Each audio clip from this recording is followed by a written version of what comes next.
Welcome to Notes from the Not There Yet, a podcast for those navigating life's messy middle. Not lost, not arrived, just not there yet. It's the real stories, real life, and relevant journeys that you can actually relate to. It's for the creatives, the seekers, the doers, and the dreamers. If you've ever asked yourself, is this it or what's next? Then this is the podcast for you. We don't have it all figured out yet, and that's the point. All right, let's dig in.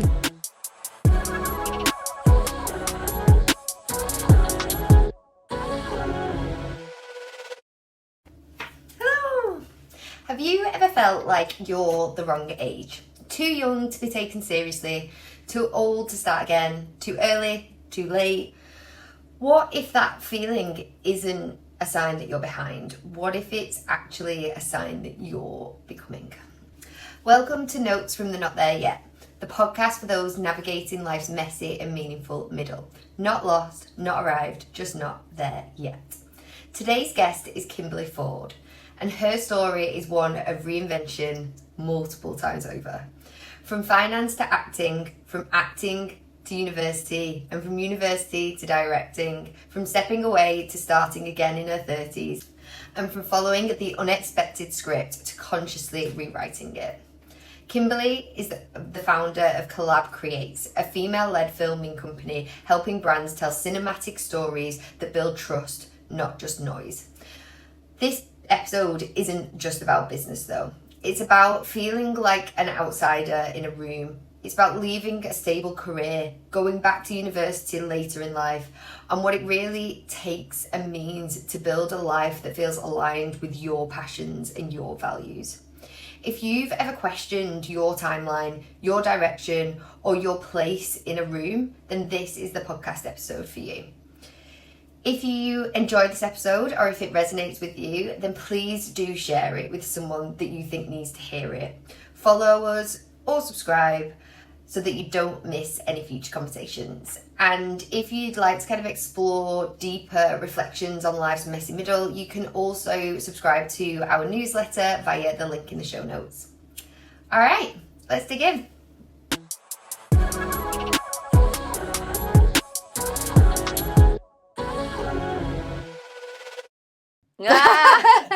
Keeping an eye on a bit of that. Honestly, these boys, they always take the thingy, don't they? Behind every successful woman. I'm not saying anything. I'm going to clip that and put it at the start. I'm hot now. I'm in the hot seat. So, Kim, welcome. So happy to have you here today. Thank you for coming in. You all right? Yeah, good? I'm happy to be here. You excited? Yeah. Had my trip down memory lane. Yeah. We need to actually put that in context. So basically, Kim walked through the door and Rob went, Kim? And basically you were on or in one of Rob's old band videos. Yeah. Which is just insane. One of my favorite ever acting jobs. Really? Honestly, it really was, because like narrative music videos are so fun because you haven't got any lines to learn, because obviously it's a music video. You can just totally get into character. She was a fun character, and yeah, I loved her. We'll have to share a link, won't No. we? No, we don't share a No, link. you can do. But yeah, small world. So small. Small world. Anyway, so Kim, for anyone that's meeting you for the first time today, who are you and what is it that you do? So I am Kimberley Ford. I am someone who, I want to start off with a little, so I am someone who doesn't really follow the rules, always follows my heart, does whatever I want to do. So that leads into my career, or my many careers, of I left school and I started life out as an accountant. You did. And then I quit that. This is a quick pit stop through the careers. Quit that, went to drama school, trained as an actress, worked as an actress for quite a few years, and then decided to go back to uni to study film production, because I knew I wanted to be in that film environment, but I didn't want to be in front of the camera anymore. And then I set up my I'm calling it a founder storytelling studio these days. Nice. Called Collab Create. You did. Yeah. Let's dig into that journey. So, as you say, you kind of coming back to leaving school, so you went into a career in accountancy. Yeah. What was that? And you went straight into that as well, didn't you? You went straight from school. You went into college for a little bit. I had. So my family had a solicitor's practice, and I worked over the summer on reception. So I'd got used to like having a little bit of money, you know, a little bit of independence, buying things, shopping, and it's a pull. Then when I went to college, I signed up for an art and design course because I wanted to be a fashion designer. And I just hated it. I would never go into class. And the tutor ended up phoning up my mum, grassing me up. And I'd always been quite a high achieving student. So I'd always been in like top sets and things like that. So I'd never really been naughty. I was never naughty at school. Yeah. So when my mum got this call from the tutor, I was like, in trouble. But she just sort of gave me the ultimatum of, right, well, you either go sort your act out and get back to college or you get a job. Yeah, yeah. So I was like, right, I'm getting a job. And do they still call them these? I went to a temping agency. Right. It's like a recruitment agency that does temporary work. And they set me off to this. So basically you go in, you sign up, and then the next day you're at a job. Yeah. Instant. Which is mad really, isn't it, when you think about it, in the reality of like interviews these days and the processes that you go through. So actually I didn't even think about that. Temp jobs, it's like, fill your form out. I think I had to maybe I had to do a little test at the agency. And then next day, hi, I'm the new temp. Mad. Yeah. And that was in an accountancy firm. So it was at a truck rental. Amazing. I've always worked in really male dominated industries, and I was a purchase ledger clerk. So nowadays your invoices will get scanned and uploaded into your account system. So I'm not sure whether they have purchase ledger clerks anymore, but you basically got a pile of invoices and you would sit there and you would have to type in the account number, type in the date of the invoice, the amount. And I actually really loved it. Yeah. It was really therapeutic having a pile of invoices this side. Post. You're a bit like a data entry person, really. Yeah. And that was sort of like my first step into the finance world, because that's like one of the low-level jobs in the finance department. And then it just went from there. Then I got a job. I left that job and I got a job as an accounts assistant. Yeah. So I was an assistant to a management accountant, and I loved her. She was just a boss bitch. Yeah. Yeah. Loved her. Very, very tough. Like she was a taskmaster. Yeah. Gaz works at the same company as me, so he knows. She ended up big FD. I think she just recently left being the FD of the Co-op, you know, the music venue. Yeah. So she did really well, which I'm not surprised at. But she just really gave me loads of opportunities within this role, and I learned accounts, and we were working within a company that always promoted people, which was good. So I spent 7 or 8 years at this one company. Wow, which is quite a long time, really, when you think about just being in one company from being so young as well. Yeah, but I think what was really good about that company was you could move around and they promoted you. So although I was there for 7 years, I wasn't doing the same job for 7 years. Okay. I just kept, I started off as in accounts, and then I went into internal audit, and then I went on to a project. They were implementing a new software. Right. This is all so old and boring. No, it's good. A software system called SAP. Yeah. SAP. And I got seconded onto that project whilst they were implementing it in the system, from an accounts point of view and the testing side of it. And then I ended up running that department. Wow. It was like a help desk for the entire group. And then that was the point. So how old would I have been? Maybe about 20, maybe 23. Yeah, so I'd been working for 8 years. Yeah. And I was But you're still so young. 23 is so young. Exactly. I think I've said this to you before, haven't I? I've always been the wrong age for everything that I've done. Yeah. So at that point in my life, I was too young to be like a manager. And although I could, even though you had the experience under your yeah, belt, I could do the job. I was very well respected within that company. But because I was like a young girl, was the people that maybe didn't take me so seriously? Yeah. I'm sure there probably was. I didn't stand for it, but so yeah, I got to that point, and then I think at that age, like mid-20s, you've got your own voice a little bit more, haven't you? Yeah, so you're starting to definitely build it, aren't you? Yeah, and I was like, oh, I think I want to go and be an actress. which pivot, big pivot. Yeah. Where did that notion come from? I think I was just so not bored, but was I bored? I think because I'd done like accountancy and 1 + 1 is 2. I've always been a creative person. Like I've always done art. I did art GCSE. I've always done drama clubs. And that acting side of me has always been there. Was it there whilst you were working in that role? Like, were you doing anything at all in that space? No, it was just all sort of school, all through school and things like that. And then, yeah, I think because I'd gone and done that art course at college, and I don't know, it had put me off creativity a little bit. Yeah. You've almost went the opposite way, didn't you? To kind of, because you felt put off in that time, you've gone into numbers, safety, 1 + 1 = 2, like you say. Yeah, there's no subjectivity. Yeah. Objectivity. Yeah. It's just 1 + 1 is 2, and I did enjoy it. I've always loved maths. Someone actually, I was at a networking event recently, and someone said, "Oh, you don't get creative accountants, do you?" And I was like, "Hello." Excuse me. That is me. But yeah, I loved, and I always think as well, having that accountancy base. Yeah.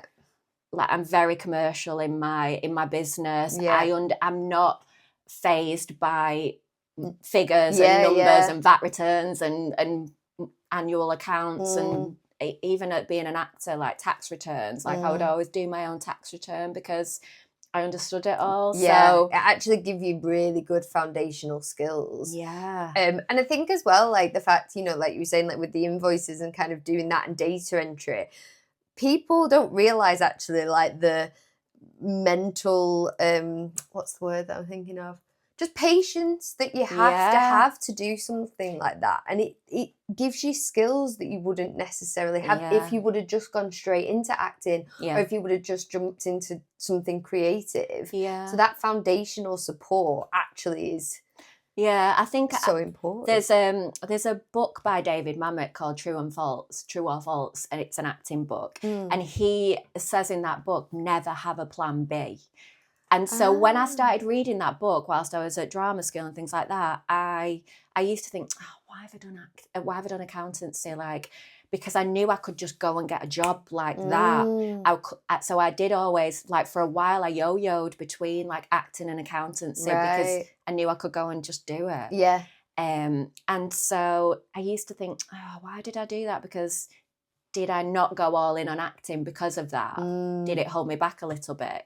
But then later in life now, I think, God, I've got actor friends who are 100% focused on acting and they're like maybe getting to 30 and they have no other career that they can lean into. And, there's no right or wrong way to do anything, but I'm sometimes quite thankful that you've got that there. Yeah. And you could, not saying this would happen, but if anything happened to your business, you could go back into employment and be able to do that quite easily. Yeah. I think your point as well, when you're doing like a bank reconciliation, it's super boring, but sexy. I'm obsessed with like the detail. So if I'm a penny out, I have got to find that penny. Yeah. It's something inside of me, and I think it is those kind of skills, like the grit and the determination to like, I'm gonna find this. But that's transferable as well, right? Into what you do now. I imagine, and we'll talk about this obviously, but I imagine you've then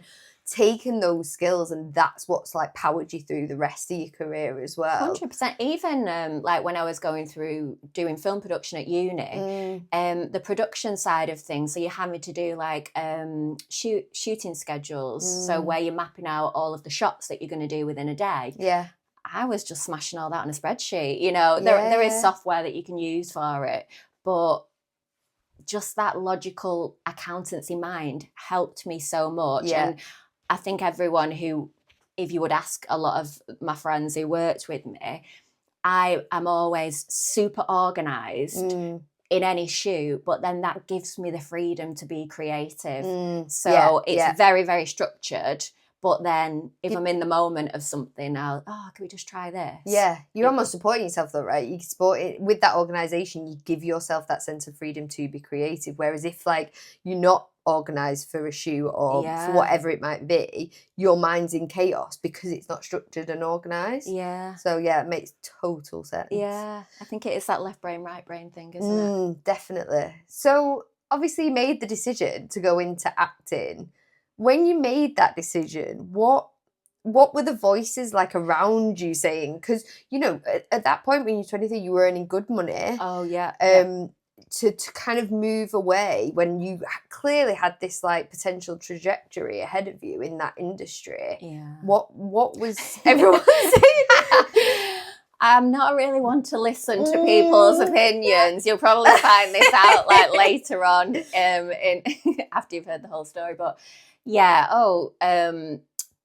my dad is very much the kind of person.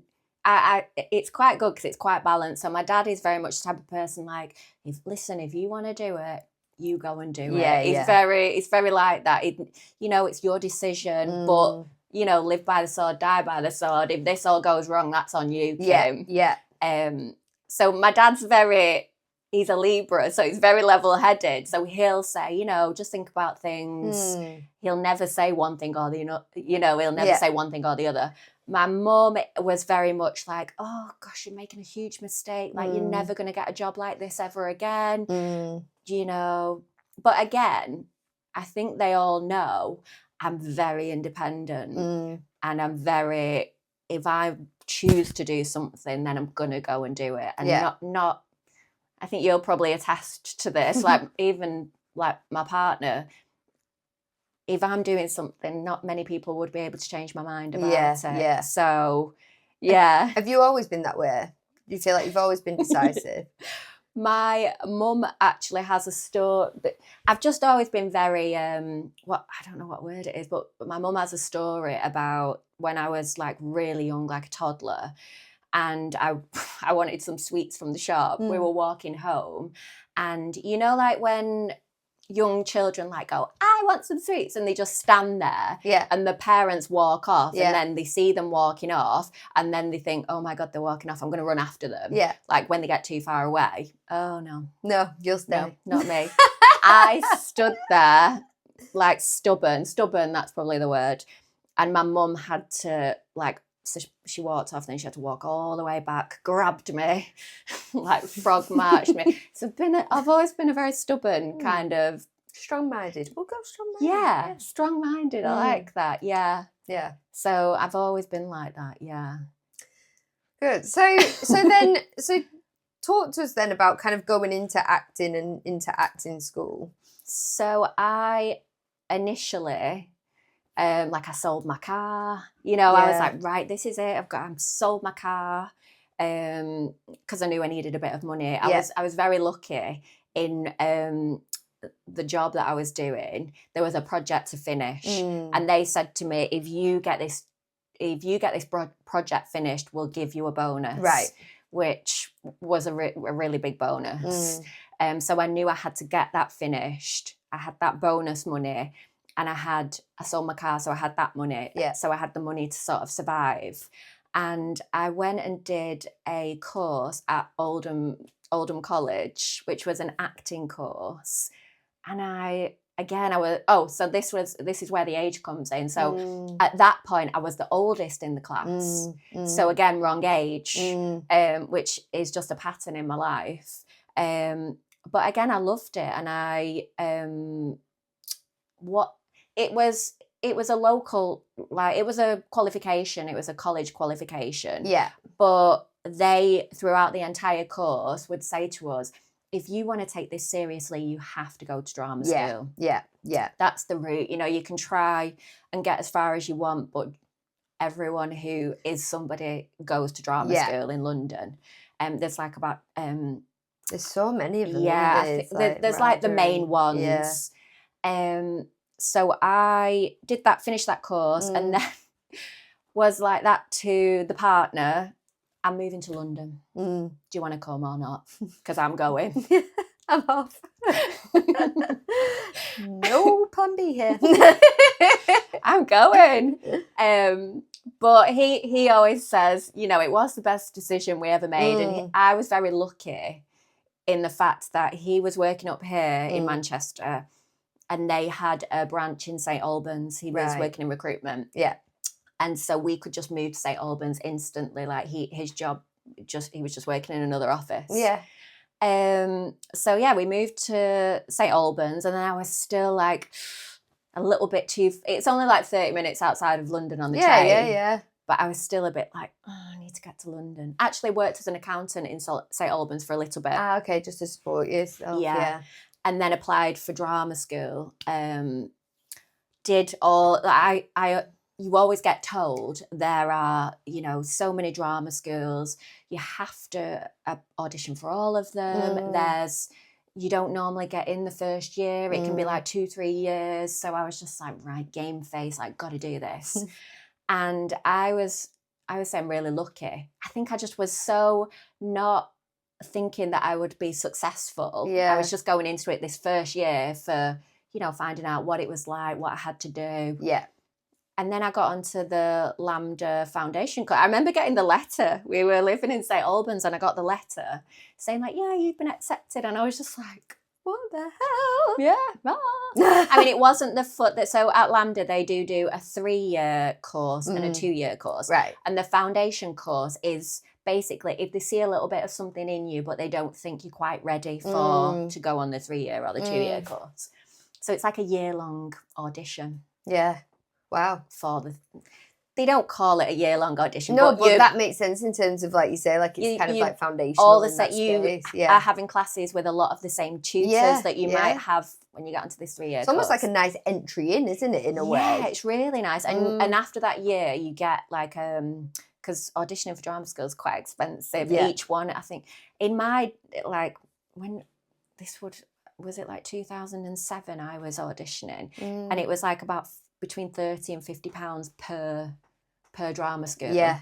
So, which is if you're applying for 10, that's like £500. Yeah. And you might not, you know, that's just to get in the room. Yeah, exactly. It's a tough industry. I did a podcast with someone called Tom, and he, you know, we talked quite a lot about kind of the class system within acting, and absolutely, you know, there's a lot. We won't go into that, but there's a lot in that space, and it's tough. It is so tough to get into this industry. So the fact that you're able to kind of get in at the foundational course the first time is impressive. Like, it's super, because it's difficult. Yeah, I think it was just so unexpected. I was like, I'm going to apply this year, just like check it out, see what's going on. So yeah, I was super excited. And I think, like you were saying about, was it Tom, your other guest? I don't know whether I was like a big fish in a little pond up north, but I was always like the most confident in the class and things like that. And then I got to drama school, and wow, I always liken it a little bit. You know, like when you watch Big Brother, and there's so many loud personalities, and people say, and then some people like shrink, and they always say, I'm not normally like this. I don't know why I've shrunk into the background. That was me at drama school. Really? Yeah, I was the only Northern girl.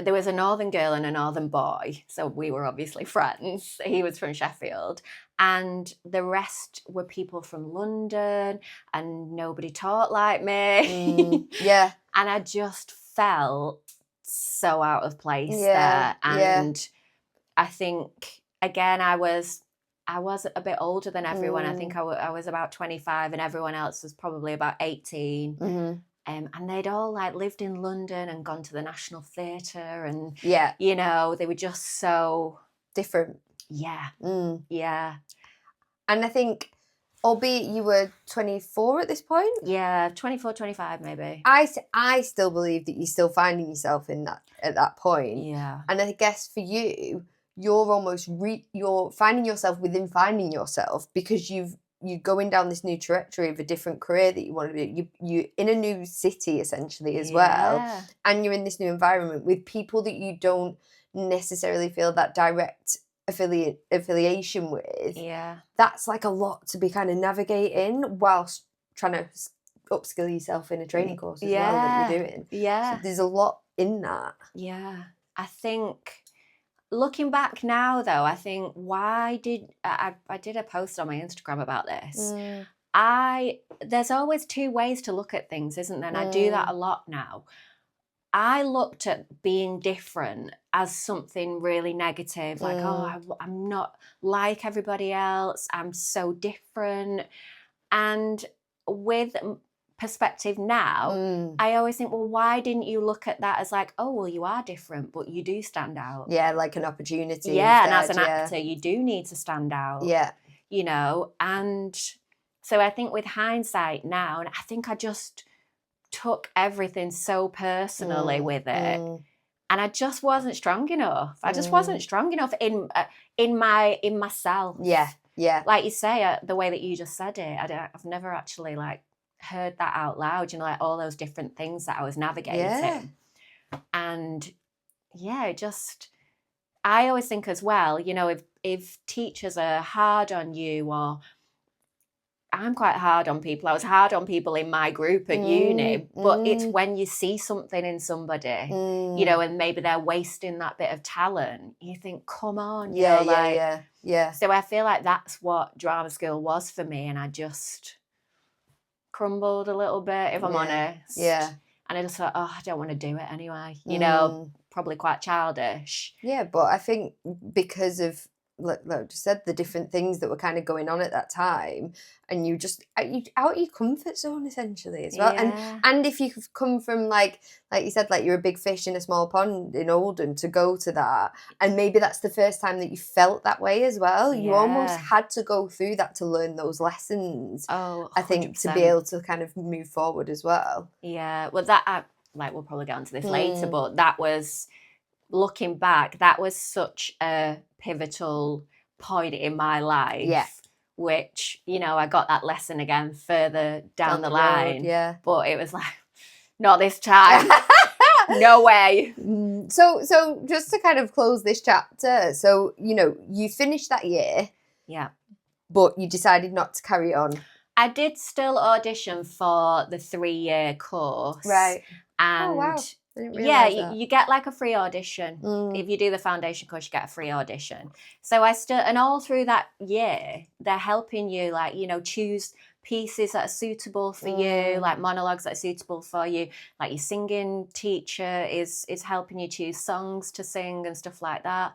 And so I still went and did that audition. I didn't audition for any other, like a lot of people on my course did the whole 10 to 12 auditions again. Yeah. And I just thought, I can't put myself through those X Factor auditions again. I'm just going to do this one. What will be, will be. And I didn't get onto the 3-year course. And then I just thought, I'm just going to go into the industry. Anyway, you're like, I'm just going to do this anyway. You know, who needs drama school? Yeah, good for you. Like, everyone's been telling you, like, you need to go to drama school. You're like, no. Yeah. But I think, that shows strength in itself, doesn't it? And like determination in that space. A lot of people, there are a lot of actors out there who haven't been to drama school and are still successful. Yeah. You know, I've just been told that narrative, so I got that in my head, like, oh my God, I've got to go to drama school, I've got to do this. I feel like everyone gets told that narrative though, don't they? Like in school and stuff like that as well. From what I gather, like that is drilled into you. Yeah. So I just sort of went and got some headshots done, started sending them out. There was I don't know, it's probably got a bit better now, but there was a website called Star Now, which, you know, there's some really good actors on there and there's some maybe not so good actors on there, but I got my profile set up on there and started going to acting classes in London, and I just thought, I'm just going to try. Yeah, so I got an agent and did bits and bobs, did a music video. That was when I'd come back to Manchester. But yeah, this is why I think I'm always drawn to, like, as a director now, like underdog stories. I love underdog stories because I think part of it is, what's that saying? Hard work beats talent when talent doesn't work. So the one thing that I've got that no one will ever take away from me is I have got a really good work ethic. You graft. Yeah, and no one will outwork me. You know, I might get down, I might be down, but I'll never be out. Yeah. I'll always think, right, take stock. Yeah. What do you want to do now, Kim? What other angle are we going to try? Do you feel like being within the acting industry has almost strengthened that as well? Because like we were just saying, like the X Factor kind of thing, the Big Brother, like that pressure environment also almost that you put in within that industry. Do you feel like that actually made you stronger in terms of your grafting and, like, again, skill learning, right? Yeah. Like being able to be like, brush it off and keep going. I always say, like, the actors and probably musicians and creative people are the sports people, you know. Yeah. You can't take it away from sports people either. Anyone who wants to do something at that level are the most resilient people. Yeah. Probably everyone, actually. I'm generalising here, are just some of the most resilient people because I think actors in particular, because you're a professional rejection taker. Yeah, that's what I always say. You just get knocks all the time. You'll go in to an audition and you know, it might be a really emotional scene. As an actor, you're drawing from your own experience. That's what you have to do. So you might just put it all out there and it'll be like, right, thank you. Yeah, I honestly don't know how people do that. And you know, like when you see like scenes, don't you, where actors do it and they're like fully like, and then scene, and then you're like, just like, what? Like there's no emotion. It's like, I don't know how people or do sometimes, like, I used to turn up for commercial auditions, castings, and they'd be like 7 brunettes, you know, like, and you'd all look very similar. It's like, oh, okay, they want a brunette mum here. Yeah. And it's just, you have to find the humour in it, and you have to not let it break you. And it's tough. It's really tough. And it was funny again, like later on in life, like being on like when we were at film school and auditioning actors, you'll always get told, or you sometimes get told, do you know what? They thought you were really good, but you just weren't right. And I used to always, again, you know, there's 2 sides to look at everything. Yeah. I used to think, oh, they're just saying that. Yeah. They're just saying it to be nice. But it's so, I can now see that being on the other side of the camera. It is so true. We had people auditioning for like my final year film, and they were amazing. Yeah. But for what you were looking for, it just wasn't quite right. Yeah, and they were just fantastic actors. But you know, if it was a couple, maybe we'd already cast a husband and they didn't look right with the husband. Yeah. And there's so many other things that go into it than are you a talented actor or not? Yeah. And I think everything, like as you get further along, you just begin to realise it, and you just can't take things so personally. Yeah, that was going to be my question, is like, what do you feel like your biggest learnings have been from almost being in that industry and being on this side of the camera rather than behind? Just that, like I've been in I used to always get quite nervous when I was auditioning. I just don't think I was auditioning enough, and I would. They say it that you care, doesn't it? So I would get quite nervous. And when I am on this side now, and you see someone come in and they're super nervous, it's horrible to watch. Yeah. You think, and you know that person is good, it's just the nerves are overtaking them. But then when you get someone who's coming in and they're just confident and they're like, right, yeah, but I'm ready, and And I always look at the nervous ones and I think, that was me. Yeah. So I always try and just make them feel as comfortable as possible. Yeah. It's not, it's not life or death. Mm. And I think, yeah, just learning that just to not take it personally. Yeah. Yeah. You can't. And is there that, what's that saying? If you knew you had to fail 100 times before you got to that success, you'd fail faster. Yeah. Yeah. Yeah.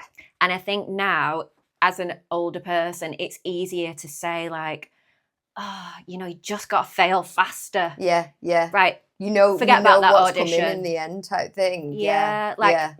With some castings, you won't even get a yes or no. And you can't think, like you'll go for the audition. This is more commercial castings. You'll go for the audition and you know that the shoot date is maybe in 2 weeks. And you just won't hear because you don't get told no. Yeah. You only get told if you're either penciled or, you're successful. So even that can drive you insane. Yeah, how did I do in that? Sometimes like, you get a bit almost of like feedback. the lack of feedback. Yeah, but that's the thing in itself, isn't it? Do you feel like because of being on this side, it's made you a better director? Oh, 100%, yeah. Yeah. Because I've been in that. I've been where they are. Yeah, so yeah. I can always tell what, not always, but I can generally tell what people need from me as a director because I've been in that position. Yeah. You just become very aware of different type of actors need different type of direction. Yeah, and support. Yeah, some people need to talk things through with you. Some people come with all these ideas and you don't want to poo-poo their ideas. Yeah. You want to sort of like bring stuff out of them. So yeah, I think I'm going to be, I was going to say some of the best directors were previous actors. People will probably disagree with me, but a lot of people do that though, don't they? That's the path that they take. Is like going from an actor to becoming a director. Yeah. You see a lot of like big actors Bradley going Cooper, to. Yeah, he's doing a lot of directing. We just watched his recent film, Yeah. and I think, I think as actors, some actors do get that itch to. I want to direct. I want to see the whole vision and bring that vision to life rather than being just the actor. So you obviously went and did start looking and being, well, sorry, start again. You push yourself into kind of that industry. Yeah. And got some jobs. Were you also working alongside that as well? Yeah, oh God, I went and did the the stereotypical, I was a waitress in London. Yep. I went and worked as a waitress and I loved that job. Honestly, some of my best jobs are literally waitressing behind a cafe. Yeah. Good time. Actually, this is a funny story. So there was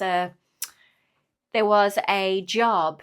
Actors you have to be very flexible, because you might get a casting. Yeah. Right, we need you tomorrow.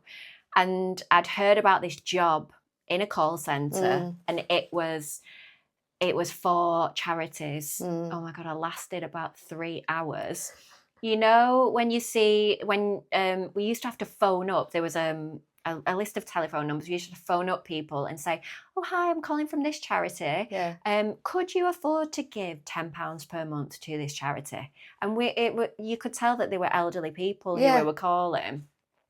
You weren't allowed to get off the phone and there'd be people in your ear until you'd asked 3 times. So you had to start off by asking, like, could you afford to give hi, I'm calling from this charity. We've got your details. I'm sure it was GDPR. They'd probably got them. It was before all of that. Could you afford to give £10 per month? And they'd go, oh, no.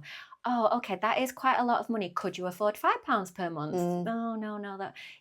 That is a lot of money. We had to go down to £2. These were the rules, £2 per month. And if they said no to that, the final ask had to be, look, I know signing up for something monthly is really, it's quite a big investment that. Could you just give us a one-off donation today? Oh my God. It was horrible. Yeah, I bet. How many phones you got put down on you? Oh God. What was awful, because it was you could tell older people, Yeah. and they're quite kind and caring, aren't they? So I'm like, oh no, I just really can't afford it. And I'd be like, oh, okay, yeah, I understand that, okay. But then you'd have your boss shouting at you.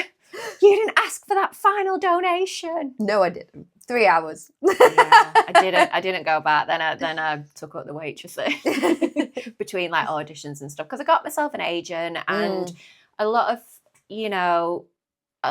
when you first starting out in acting, you have to be hustling yourself. Yeah, definitely. You have to be doing independent stuff, stuff, because you're trying to build up a show reel, so you need that footage. Yeah. So you were acting for a while, so you're doing all these things, and then the pandemic hit.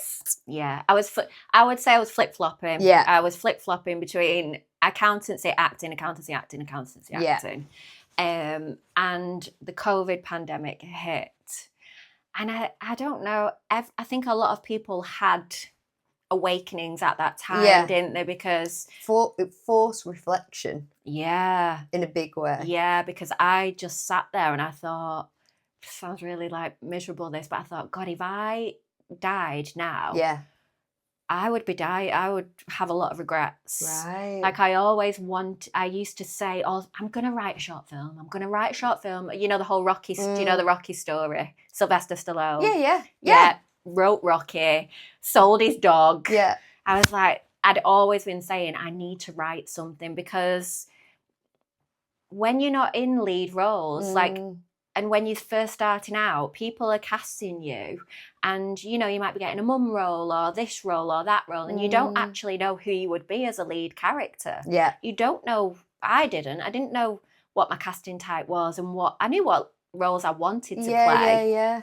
But I was like, I'm gonna write a short film, and I'm gonna be the lead character, and that's it. And I'd always spoken about that. And then the COVID pandemic hit, and I was like, I'm gonna regret not making a short film. And I'd been doing little bits and bobs of, like, I'd written showreel scenes, which I'd filmed. I say produced, but I just phoned up a friend with a camera and said, oh, can you come and film this for me? Yeah. So I'd been doing little bits and bobs like that, and I knew I had the taste for it. And as much as I'm a bit of if I want to do something, I'm going to do it.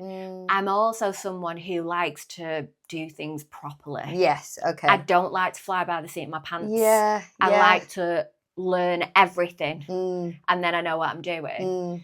Getting that confidence almost from kind of really going into it and understanding what the steps are. Yeah, people always argue, oh, you don't need to go to uni to learn filmmaking, you don't need to go to film school. I agree, you don't. But if I would have said to people, I'm just going to really focus on making films for the next 3 years. Yeah.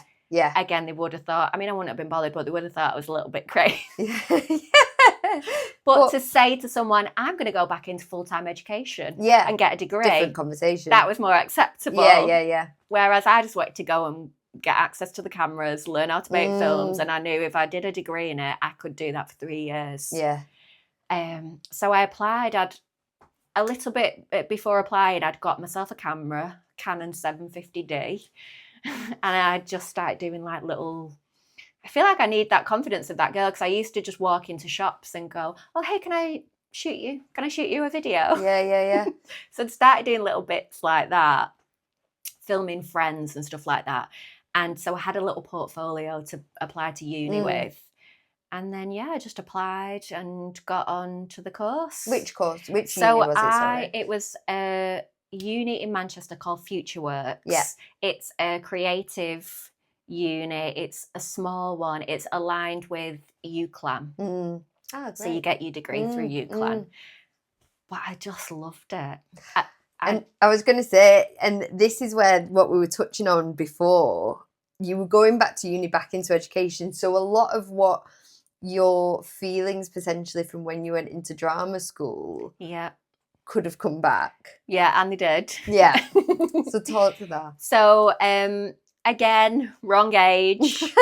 I was 39 and everybody else was 18, 21. Which is such a huge decision, like at 39 years old to be like, I'm changing my career up again. I'm doing something, you know. Yeah. Albeit you were in that kind of industry, in a way, Yeah. it is different. Oh, it was, I mean, I had an agent and stuff like that acting, and I was getting, you know, the odd few auditions, but I wasn't making any money from it. I was working in legal accounts, which is not very glamorous, but so yeah, I'm quite like that. I'm a bit of an all or nothing. Yeah.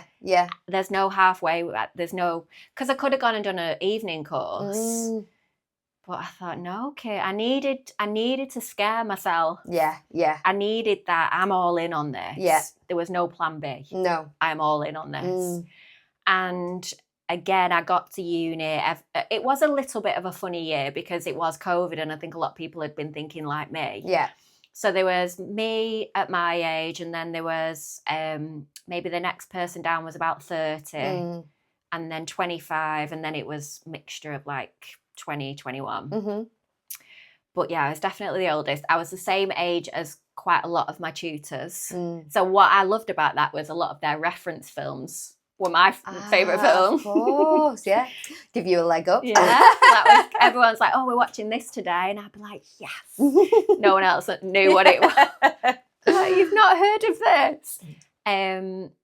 But yeah, all those thoughts did come back.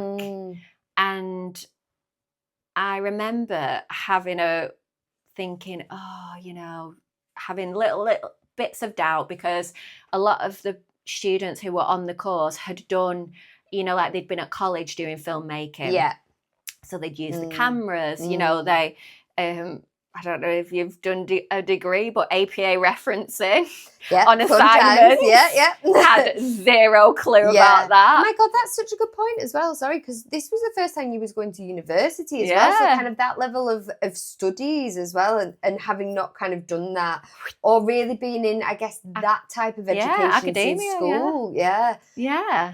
So big challenge. Yeah. So even anyone who's done it later in life, I feel like you have a different part of your brain that learns. Yeah. And, you know, being in that full-time learning mode was really tiring. Yeah, I had to stop. It took me, I would say it took me 2 or 3 months to just get back into, like, everyone, you know, our teachers would do a lecture and everyone would get it. And I was like making loads of notes. I even had a little thing, I know this is going to sound really stupid, I didn't know whether everyone would use pads and pens or iPads. Yeah, definitely. I would be exactly like getting out with the digital pad, but I'd still be there with like my paper and pens. The only way information goes into my brain. Same. So I always, like my best friend Luke, he was like 21, and I always laugh with him because he's quite an old soul, whereas I'm quite a young, silly soul. And so we sort of like became friends, and he got his pad and pen out. Pulled his pad and pen out. I was like sat next to him. I was like, oh God, so you've got a pad and pen, yeah. I love that. So just silly things like that, you know, that you don't think you don't think about, like you say, APA referencing, writing essays. Also, it was COVID, so we were all only just being introduced to like Microsoft Teams. Right. And we had to do a lot of online stuff. I used to have a mental breakdown every time I had to share my screen.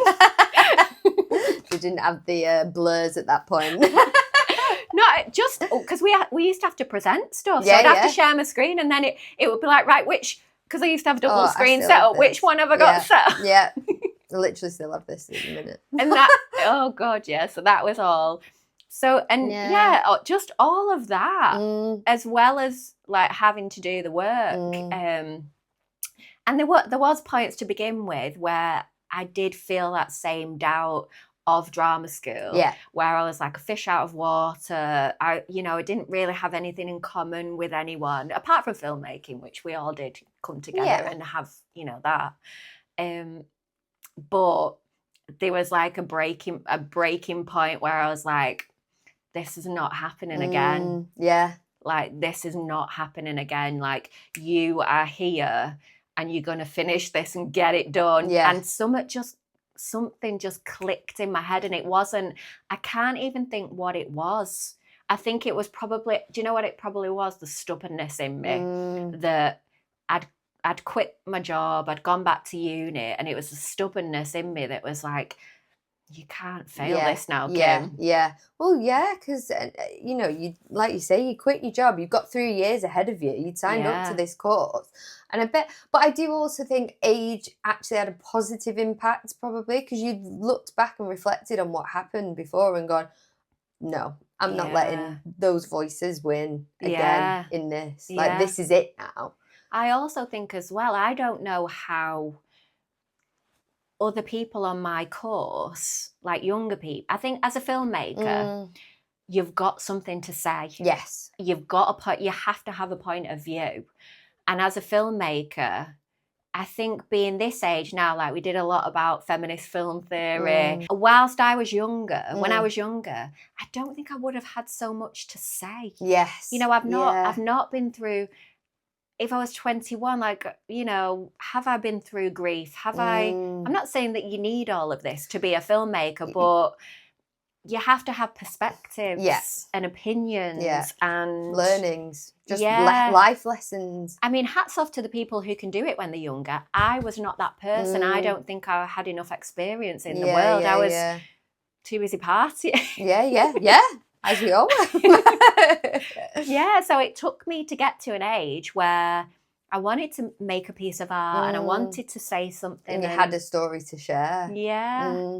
So, yeah, I think that age thing and really, really helped me at that point. And I was so focused. Yeah. I was getting a first. And you absolutely smashed it. That's what I was just going to say. You got a first, which is incredible. Yeah. And that's then taking you on the path to where you are now, which is Collab Create. Yeah.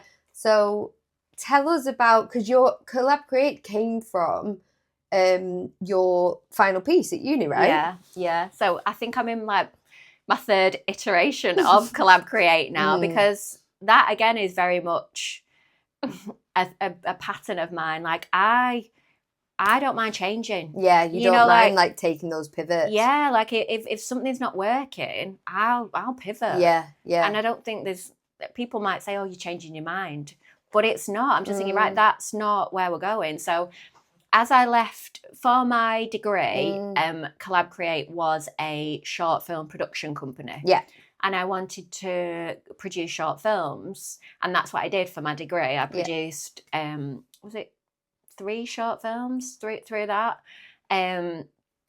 But when I left uni, people don't get, you're not going to make any money. Yeah, it's hard because people don't get paid for short films. You know, you have to find funding, and there was no sort of career path for that.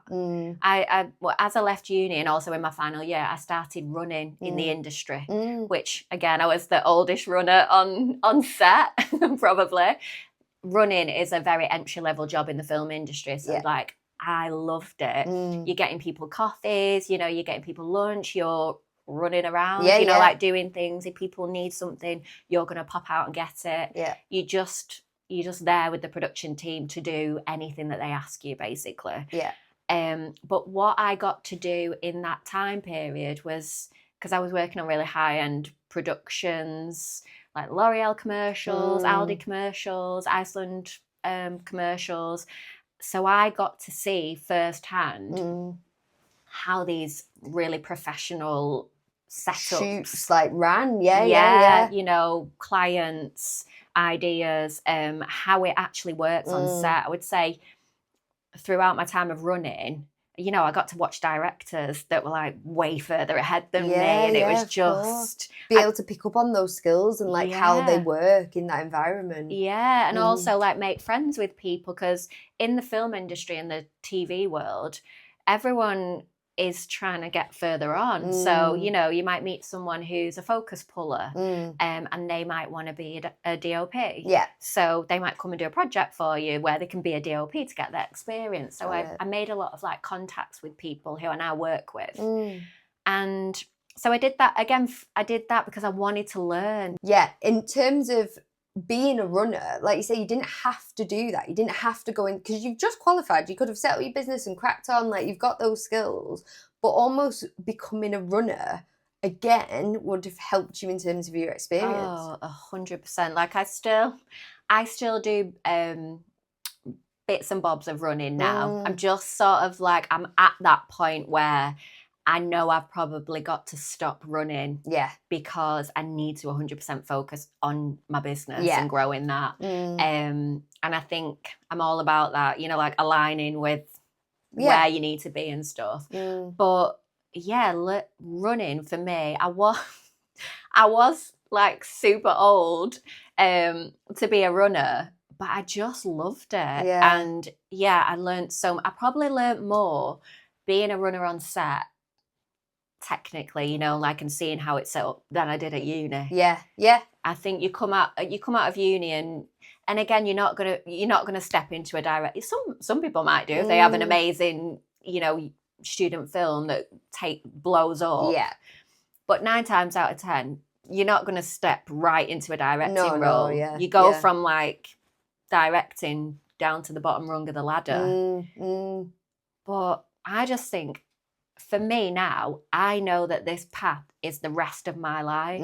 You know, does it feel right? Yeah, it really does. And I feel like everything up to this point has been shaping me to do that. That's exciting. Yeah, so there's no, like, when I was acting, it was always like, right, I need to get in this film, I need to be in a film that's at the Cannes Film Festival, I need to do this, I need to do that. You know, I put all these like not stupid, but stupid achievements that I had to get. Yes. Yeah. Yeah. Whereas now, I just want to create. And I know that sounds really like cheesy, but I just love what I'm doing. Yeah, I don't think though it's cheesy. I think because you've like you said, you've pivoted so much because you've known something's not been right for you, and you've at least had the balls to do it and go for it, like at every point, no matter what age, essentially. Like you're like, no, I'm doing this. Like, so now you're actually on the right path. Yeah, it probably just feels a bit more settling in that way. Yeah, absolutely. I think even when I was applying for uni, there was a little voice in me that was like, God, Kim, this is like 3 years. Like, you're going to be 42. Like, this is a huge, like, 3 years sounds amazing, sounds epic. Yeah. It went like that. Yeah, I bet. And I think that's probably, if anyone's watching this and they're thinking, how do I go? Like, God, like, you know, if I do, out. What's the saying? The time is going to pass anyway. So I could have been 3 years further down the line still talking about, oh, I'm going to write a short film, I'm going to do this, I'm going to do that. The time will pass anyway. Yeah. So just go for it. Yeah. Because if I'd have listened to that part of my brain that was saying, oh, you know, you're a bit old and it's going to be 3 years of your life, it's like, I've got a first class, sorry, I'm going to reel it all off now. I've got a first class degree. Yeah. I won Best Student Award. My film won Best Short Film in the year. I've recently won a directing award for a documentary that I did with Empower, Emma. I'm now running a successful business, semi-successful. I'm living off it. That's successful. And all of that has happened because I went for it. Yeah, absolutely. You know, and if I hadn't, I would have just still been flip-flopping between accountancy and acting. And what's the worst that could have happened? Yeah. Yeah. And I think even at like 39, I've still got 30 years of working. Yeah, definitely. We're not going to get pensions. Yeah. I'll still be working at 90. But, you know, you've still got a lot of work. And it's a lot of time that you put into like work. How many hours our working life is in the grand scheme of things by the time we finish. If you're not enjoying it and if it's not something you're passionate about. Yeah. It's like when you see people who are like 25 and they're like, oh, you know, like they're worried that they haven't got their life sorted out by 25. And I'm like, you've got at least another 15 years. You know, some people might want different things in life. Yeah, but of course. I just think, for me, me being happy is my number one driver in life. I'm not going to sit in a job that I don't enjoy, and I'm not going to. People might think that that's crazy, but it's you. That's your Yeah. path. And it's everyone's carving out their own paths, right? And Yeah. it's just about making decisions that are right for you, whatever that path looks like. Yeah. So Collab creates now then. So I was telling you what had happened. No. Okay, so we were a short film production company. Then I decided, right, I need to start doing like videos with businesses. Yeah. You know, social media is huge. If you're not on YouTube and you're a business, like, what you doing? Yeah. Like, hello, it's free advertising. It's a search engine. Get it. Just get a YouTube channel. It's free. Yeah. You need a Gmail account. Yeah. Like, it is actually mad, like how my traffic, like compared to other channels. There was a study out recently, and in the UK, YouTube is the second most watched thing behind only the BBC. Yeah. So ITV, YouTube is better. Yeah. You know, and if you want to put a TV commercial on ITV, how much is that going to cost you? If you want to put a commercial on YouTube, it's free. Just be on YouTube. I just worked with a client, and their biggest driver for traffic to their website, and they were using it to recruit people for the business. Their biggest win was YouTube. Wow, amazing. And this was a law firm, so they're like, we can't be on YouTube. It's silly videos, but it's not that not anymore. At all. Yeah. So this was the first pivot. I knew I needed to start working with businesses. So I started going to lots of networking events, just putting myself out there. Not networking with other video creators because they're my competition. Yeah. So I needed to, I got a LinkedIn account, which, you know, that's where a lot of the business comes from.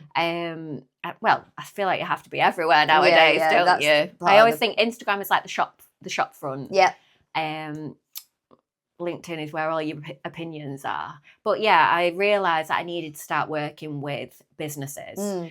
So I got a few clients, started doing videos for them. And our videos, they're not cheap. They're expensive because they're a certain quality. And they're not a one and done kind of video. No. You paying a lot of money for it. And what I was finding was I was giving the videos to clients, and they just weren't utilising them enough. Taking advantage They're of not, the potential. Yeah, they're not a one and done thing. No. So then I was like, right, I need to be in control of the distribution of this video. So pivoted again. Yeah. Employed a social media exec, and now and then started to offer video production plus sort of like strategic distribution. Yeah, so that's a nice way to frame it. Yeah, just strategic social distribution, because you know, you might want a little soundbite on Instagram, you'll put your full video on YouTube, you might make a quote image. Yeah, we call it repurposing. Yeah. That video can be repurposed so much. If you pay for one video that might be, you know, 3 to 5 minutes, you're gonna get at least 3 months worth of content if you let us repurpose it for you. And that also introduced social media management into the business. Nice. Then I was pivoted again because I had a client and I found a story for this client. And it worked so well for their business because a founder has had a problem. They've got frustrated. They've created a service or a product that fixes their issue. And now they're trying to sell it. So they are their target client. Yeah. And they understand their target client's pain points. They've lived through the process as a founder of what most of their clients, they know it inside out. They know why this product exists or why this service exists. And with a founder story, they're very much like a little mini documentary, but I use all of the Hollywood sort of like film techniques that we learn. I say Hollywood, but all the film structure that we would learn at uni. So your 3-act structure. and also all the plot points of a film. Yeah. There's a lot of structure in script writing that we learnt. So I take all of that and I put that into the founder Love story. it. Yeah. So we don't just turn up and switch our cameras on. It's very much a discovery call to find out, right, who are you as a founder? I won't start boring you with character archetypes, but there's just so much that goes into a founder story. And I treat it like a film, so I'm trying to engage my audience. We all know that people buy and sell with emotions. Yeah. You know, like if you can tap into somebody's emotions and speak to them. And that's what the founder story does perfectly. So I'd done that founder story, saw how successful it was for them. We started doing social media management for them. And again, I just saw how much it worked for them. And I was like, okay, this is it.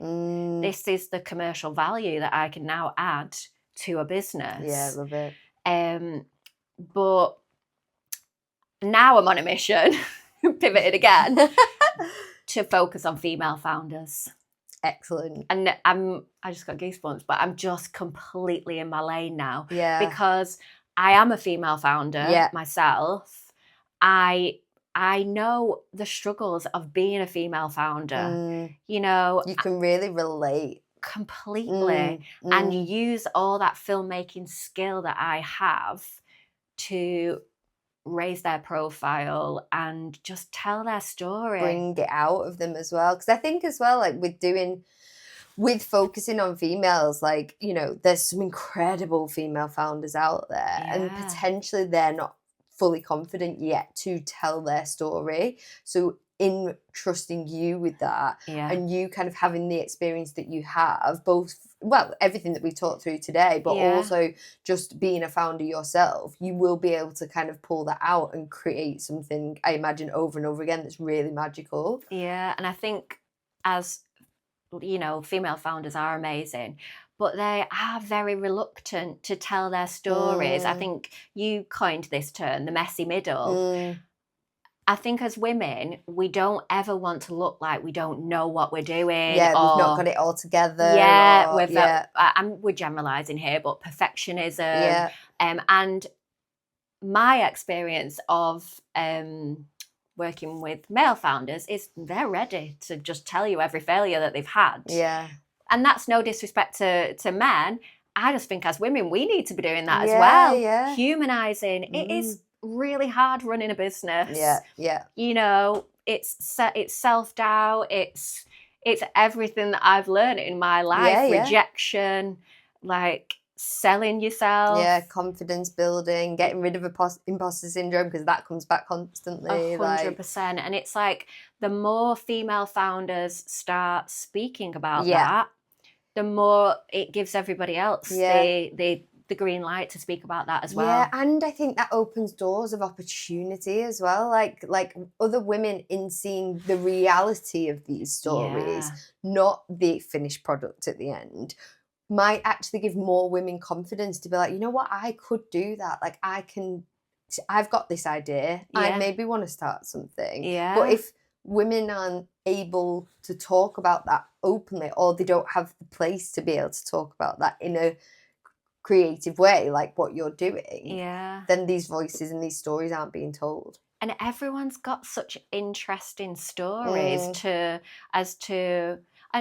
even, you know, like when you, like, let's speak about, you know, gym wear. There's so many gym wear brands, but when someone has a story as to why they've started that gym wear brand, or you buy into that story because you know, I know there's all different technical things when it comes to a pair of gym leggings and things like that. There's you know, different design elements and things like that. But at the ground level, a pair of leggings is a pair of leggings. And we're buying into that brand because that brand is telling us a certain story and we are aligned with that brand. Absolutely. Yeah. So there's just so much that goes into it. Even I had a call with a lady the other day and she's going for another funding round.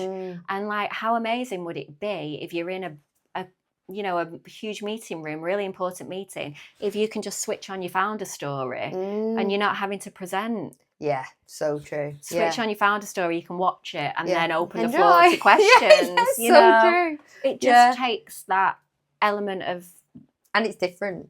Yeah. Very cool. So this pivot feels right. This pivot definitely feels right. I'm sort of in maybe like, I would say year 3 of the business. Yeah. I'm only probably year 1 fully in the business, I would say, because you do have to... You've got to find your way with it. You've got to do side hustles. You can't just go, right, I'm running a business and it be profitable, and it doesn't it's not happened for me like that. I don't think it happens for a lot of people like that. And so, I would say this now, I'm at the point where I'm like, this is it now. I know exactly where I'm going. Yeah. And it feels exciting. Yeah.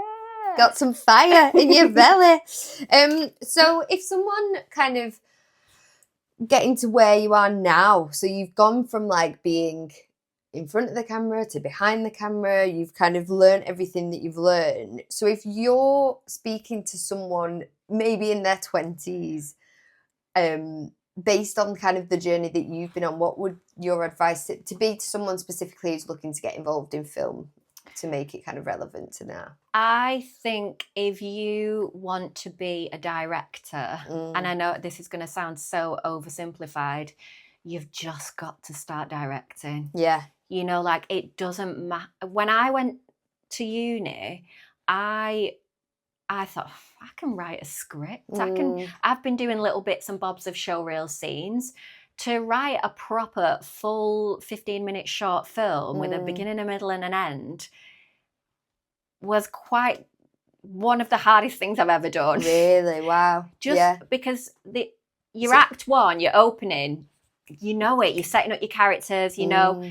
Messy middle is again in your film. It's that you might know your ending, right? You know how your story wants to end. Yeah. You know how you're introducing your characters and your inciting moment. But how do you that keep middle section is the hardest part of script writing. I completely take my hat off to script writers and writers. It's so hard. What an excellent metaphor for life as well. So, I'm sorry, I was literally thinking, like, you know how we start, you're born.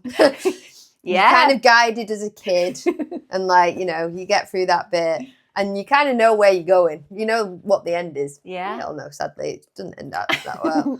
But that middle bit of, like, everything that goes on in that bit. Yeah. And then to be able to take that, no one knows where that journey really is going to go and you have to keep making these decisions. But then actually to put that in parallel to, like, writing a script. Yeah. Really sorry. I went on tangent there. I was like, wow, okay. But even just start, because I think as I'm focusing on directors here, being a director is my ultimate dream, being a film director. I want to do my business as well, but I love directing. Yeah.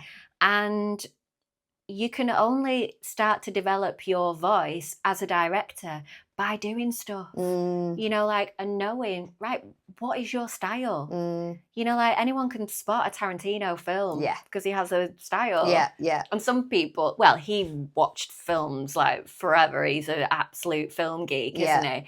But you can only start to make a name and a style for yourself by doing it. Yeah. And I understand, some people don't have access to equipment and things like that. But, and this is going to sound very flippant, just Mm. try doing a story with a beginning, a middle and an end with your iPhone. Yeah. And perfect that, perfect storytelling. Make it interesting. Like, almost simplify it, but just focus on that element of it just to get you started. Yeah, like, what stories do you want to tell? I'm really drawn to female-centric stories. Yeah. I love my final short film from uni was called Grey Area, and it was about the grey area of consent. It was a girl who'd, like, gone out and at a work night out and got drunk. Oh, wow. Okay. And one of her colleagues, thought, is there a grey area of consent? Absolutely not. If someone can't say yes, then there is no grey area. But society likes to think that there's a grey area, which stops a lot of you know, cases getting yeah. proved. And so for me, I want to use my filmmaking, like the what I did with Emma and Empower. Yeah. That was a really empowering story of a girl who'd had body dysmorphia, Yes, yeah. and she used training to help her recover from that. So I know I'm always drawn to female-centric stories, Yeah. And I like things that say something. Yeah. But I've had to work really hard to get to that point and find my voice, Yeah. and know what my voice is. Yeah, yeah. So I think even that, if you want to be a director, like, what films do you like? Yeah. What films are you drawn to? Look at, I'm a geek now because at uni we did film history and contemporary film studies. And I loved it because everything's cyclical. Yeah, yeah, yeah. You know, like there's obviously the whole AI World. conversation at the moment and how that's affecting filmmaking. You know, I'm sure when they went from film to digital, it was the same kind of impact. Yeah. Yeah, absolutely. So I think if you're out there and you're in your 20s and you want to be a director, like, watch films, make something, learn about history. Find your voice. Yeah.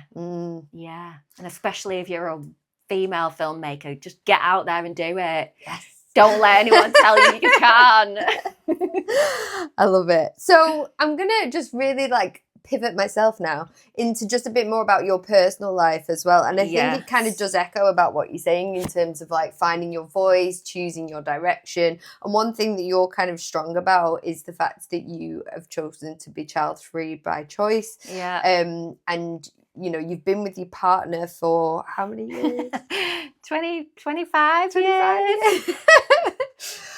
We did have a little break.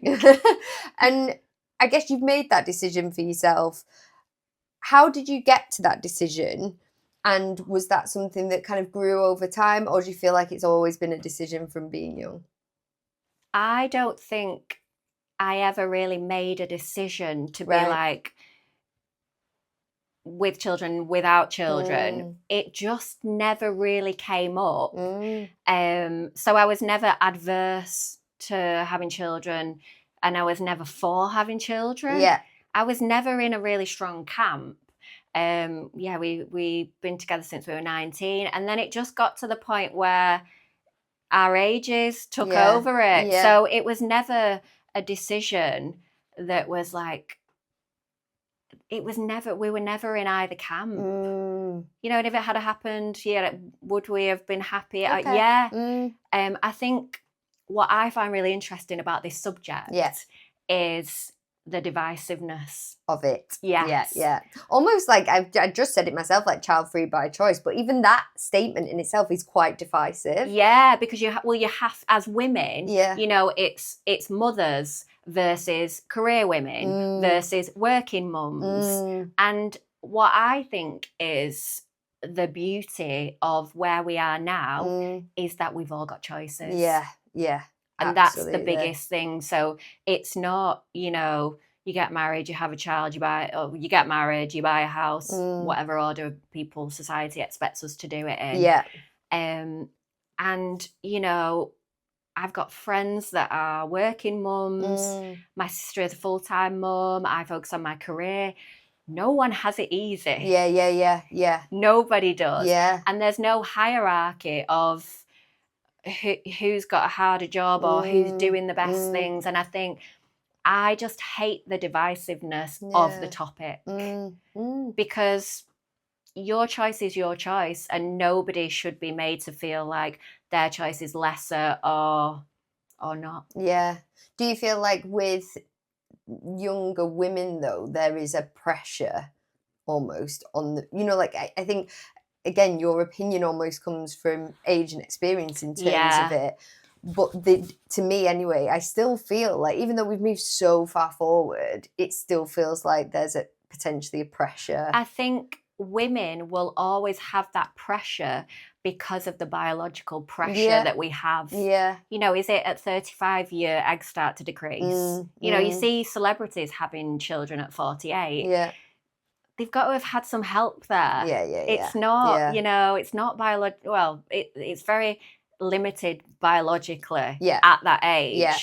And so I think, unfortunately, women do have a age limit. It's just part of us. It's yeah, biological, absolutely. and you're never going to get away completely. from that. Yeah. So, you know, if you do leave it very late, there's a risk that it might not happen. Yeah. And that's a risk that you take. Mm. For me, you don't miss what you haven't got. Yes. You know, I've Yeah. got beautiful nephews and I love them. I love going playing with them and having fun with them and then giving them back. I see how hard my sister works with them.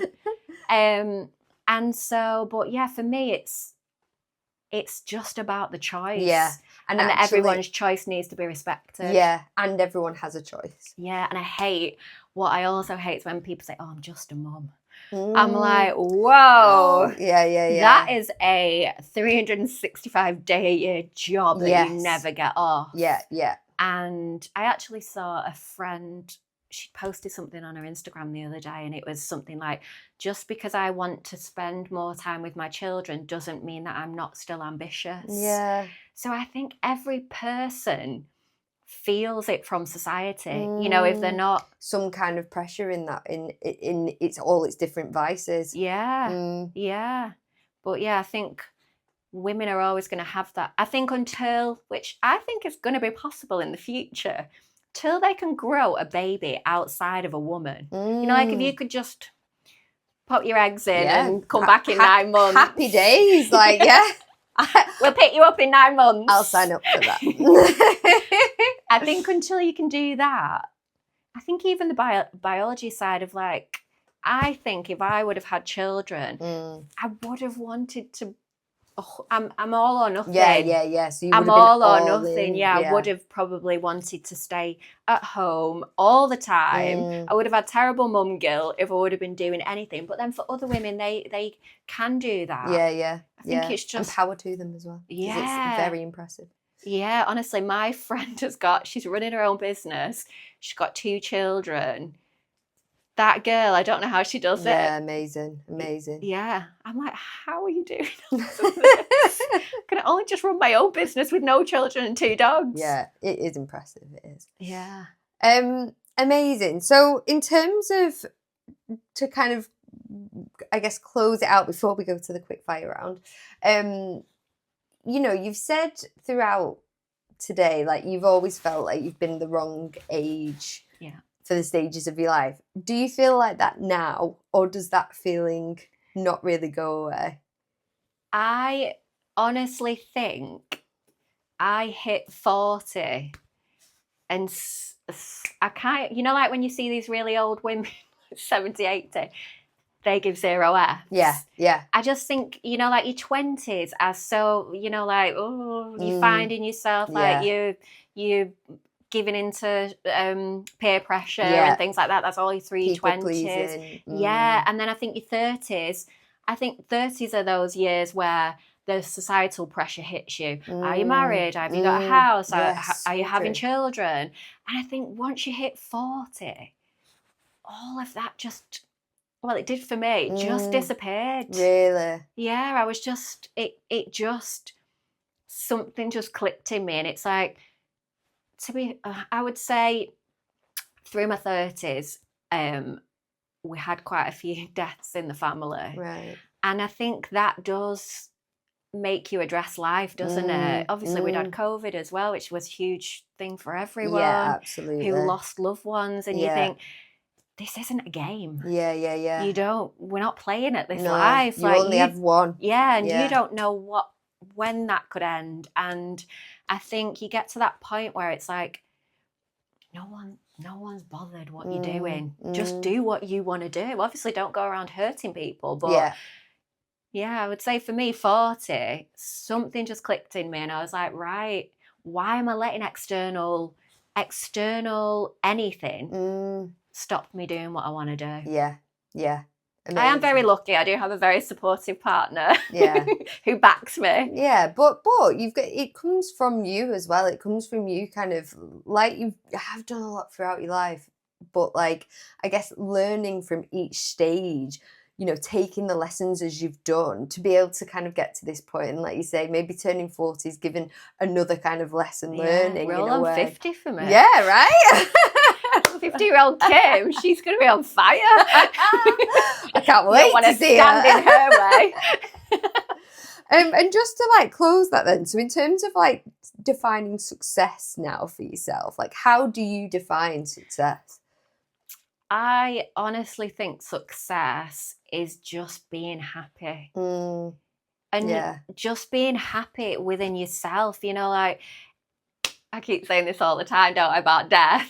It's a bit dark, but if I died now, I still want to grow my business. There's still a lot of things that I really want to do. I'm still very ambitious. Yeah. But I don't think I'd have huge regrets in my life because I feel like I've made a short film. Yes. You know, I've done a lot of things that I've wanted to do. Yeah.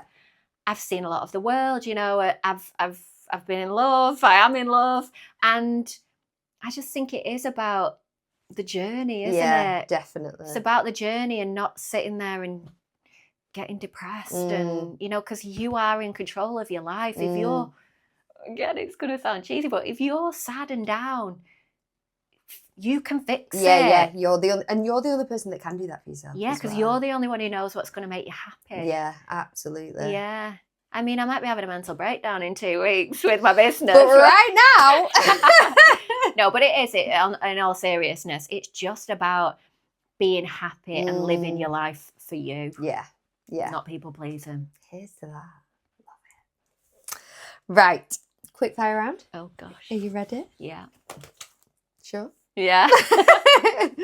All right. What's one belief you've had to unlearn? That there's a certain age to be doing things. Yes. That is the learning of this episode. You could be the youngest person, the oldest person. Age is just a number. Yeah. And don't let it stop you. Yeah. When do you feel most yourself? When I'm creative. Yeah. Yeah. When I'm directing, I just love it. What's your favorite this is an extra question that I'm just throwing in because I'm intrigued. What's your favorite thing that you've directed so far? Or is that too hard? No, probably the Empower. Yeah. Oh, loved it is so good. My we'll put a dream link. is to I love sports documentaries. I love a sports mindset. Like it's. Are you a type of person that cries whenever you watch sports? Because I am. Like I literally. I actually cried. We just watched Drive to Survive, and I cried when Lando Norris won. Because it was like, oh my god, like it had. Have you watched it? No. Oh my god! So it had like a little video at the end, and it showed him like doing karting when he was like 5. Oh my god! And you just saw all of those years of like hard work and effort to just get to that point. And I've got to admit, I was bawling at that. Yeah. It's that years of like never giving up. Yeah, exactly. And then seeing it like anything like Olympics, football, it's like, what did they say? Usain Bolt trains 4 years for 9 seconds. Yeah. It's like that dedication to me. The dedication is just so inspiring and just, I love any type of sports documentary. I've seen all the unseen, what they called? Oh, I've forgotten is it Unseen? What are those ones that we watch? Untold, that's it, yeah. Oh, Mardy Fish. Right. No. That is such a good one. Honestly, watch it. Right. If no one's watched it, watch it. We'll put the link in. Yeah. So yeah, my absolute dream would be to do like a sports, like a Nike women commercial. Oh my god! Because I think it's the sports people always have the stories. The grit, determination. Yeah, those stories like not giving up. You know, like the Michael Jordan story. You know, like he got cut from his like high school basketball team, and then that. Oh no, it's like the Kobe Bryant one, and then he came back, and it's that. Even I'm going to start waffling about sports people now, but they always have that moment where they like fall, and then they get back up. And it gives them that grit, doesn't it? And then the films that just yes. Okay. What's something that people assume about you that isn't true? I think people always think I'm like super confident. And like some days I'm like a swan. Keep going. You know, I'm like gliding along the top, and underneath I'm like, you know, I am quietly I am ultimately at the base level. I am confident within my own abilities and stuff like that. But I think confidence is a mindset, isn't it? You've just gotta. But there are days when it's like teetering on the edge of. That's which is so natural. true. Confidence is a mindset. Sometimes you just have to really psych yourself up, don't you, to do stuff. And it's also like doing things. It's like with the directing, you know, like the first time you direct something, yes, it's nervous. That's why you've just gotta. I still do loads of passion projects. Because when you're getting paid to do something, there's that added pressure. You've got a client to please. You know, you're getting paid. So there's that added pressure. So sometimes it's nice to just go out and create with no pressure. Yeah, nice. I'm really excited for this question. What is a film or TV series that changed the way you see storytelling? So it has to be Nomadland by Chloe Zhao. Have you seen it? That. I feel like I have. She mixed non-actors with actors. I haven't seen it, but I remember it coming out, so I need to watch that. It is just... I just loved it because I really love, there's a director called Mike Lee, and he does a lot of improvisation. So he has like a story in his head, but he will improvise with the actors, and the actors just become the characters. Wow, amazing. And then he will improvise loads of scenes, and then he will build up the script from those improvisations. So it's all very organic and very natural. Yeah. But what Chloe Zhao did is she put like a Hollywood lead actress. Yeah. It's about in America, there's this group of people that are known as nomads, and they live in like camper vans and go around. I remember it coming out. Yeah, and I've also seen Ludovici Einaudi, who does the soundtrack for it, who's amazing. And yeah, so she mixed in real life nomads. Amazing. And I would just love to know how she, like, I've watched so many documentaries on it. I also did a presentation on it at uni because just that process of even the actors, I would love to speak to the lead actress and see like, how was that for you? Like how did you She must have done a lot of improvising. I think it was just all mainly improvised, but then because she was such a powerhouse lead actress, she won the Best Oscar for it. Yeah, so that amazing. I would love to do a film like that. Yeah. Oh, I'm going to put that in thing as well. So many things to add. And what are you most looking forward to in this next chapter of your life? I am most looking forward to hearing female founders' stories. Like for every female founder that I film, it gives me a little bit of inspiration. Yeah, I totally get that. Yeah, so I'm like working and hearing this story, but I'm also, it's like filling my cup with inspiration. And the more I get into that kind of, there's loads of communities now, isn't there? There's a lady called Emmy Faust, I think. She's building this mega community.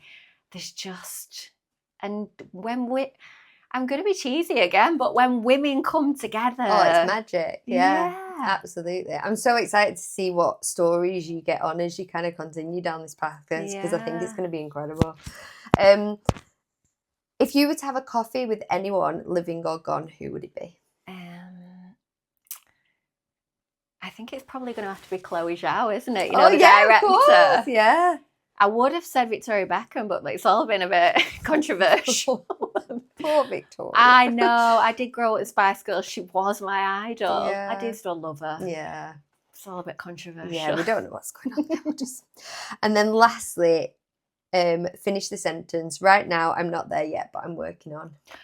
But I am working on building the best female founder storytelling business out there. Woo! Heard it. I want to tell your stories, female founders. Oh, and I genuinely mean it. You're incredible at what you do, so I just can't wait to see it all unravel. Thank you. Back at you. Thank you. you. This podcast host. Oh, thank you so much for coming on. If anyone does want to reach out to you and find out more about yourself or Collab Creates, where can they find you? So I am all over the show. So Instagram, LinkedIn. I do like to rant a bit on LinkedIn. So if you want to go and see my true personality, get over to LinkedIn. Instagram, it's very visual on there. It's beautiful. Collab Create with K's for Kimberley. Yes. Because we can't have C's. Yeah, That's boring. No, yeah. I'm joking. No, it is boring. Collab Create with C's. So yeah, Collab Create with K's. YouTube, everywhere, yeah. Oh, although we're not on TikTok. Well done. Only because it's scarce. Yeah, it's terrifying. Don't do it. I literally went on and then I was like, no. Thank you so much. Thank you. Woo!